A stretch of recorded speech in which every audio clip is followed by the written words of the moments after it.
भाइयों, मैं आपसे कहना चाहता हूं, यदि राहुल जी को लगता है कि बिहार के लोगों की वोट की चोरी हो गई है, तो इसकी वह लिखित शिकायत चुनाव आयोग को क्यों नहीं करते? और मैं उनसे यह भी पूछना चाहता हूं, क्या सच बोलकर राजनीति नहीं की जा सकती? क्या राजनीति करने के लिए अथवा राजनीतिक कामयाबी हासिल करने के लिए झूठ बोलना आवश्यक है? बहनों भाइयों, जो हमारा लंबा राजनीतिक जीवन रहा है, मैं कह सकता हूं, सार्थक राजनीति यदि की जा सकती है तो केवल और केवल सच बोलकर ही सार्थक राजनीति की जा सकती है, झूठ बोलकर नहीं की जा सकती। आपके पास मुद्दों का काल है। आप क्या करेंगे अपनी सरकार बनने के बाद? उन मुद्दों के आधार पर जनता से अपील नहीं कर रहे हैं, जनता से झूठ बोल रहे हैं,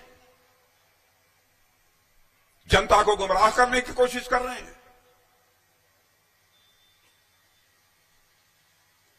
बराबर इस समय सबसे बड़े सामाजिक न्याय के पुरोधा वह बन गए हैं। कहते हैं हर जाति को उसका हक प्राप्त होना चाहिए। बहनों भाइयों, समाज में सभी, चाहे कोई किसी वर्ग का हो,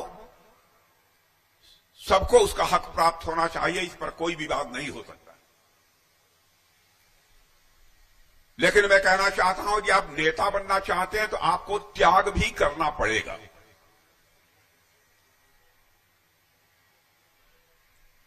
आप कांग्रेस पार्टी के नेता हैं। नेता विरोधी दल जब बनने का सवाल आया तब आपको कोई पिछड़ा वर्ग का नहीं दिखाई दिया, आपको कोई आदिवासी नहीं दिखाई दिया, आपको कोई मुसलमान नहीं दिखाई दिया, आपको कोई अनुसूचित वर्ग नहीं दिखाई दिया। स्वयं नेता विरोधी दल बनकर बैठ गए और आप सामाजिक न्याय के पुरोधा बनते हैं।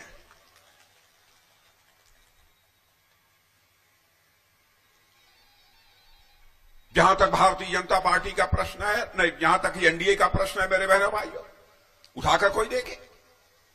हम लोगों ने समाज के सभी वर्गों को प्रतिनिधित्व मिलना चाहिए, इस संबंध में पूरी सावधानी बरती है।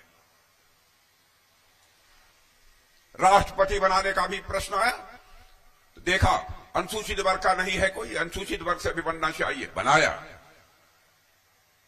आदिवासी समुदाय से होना चाहिए। इस समय की हमारी माननीय राष्ट्रपति आदिवासी समुदाय से आती है। हमारे प्रधानमंत्री स्वयं पिछड़े वर्ग से आते हैं। लेकिन अन्य वर्गों को भी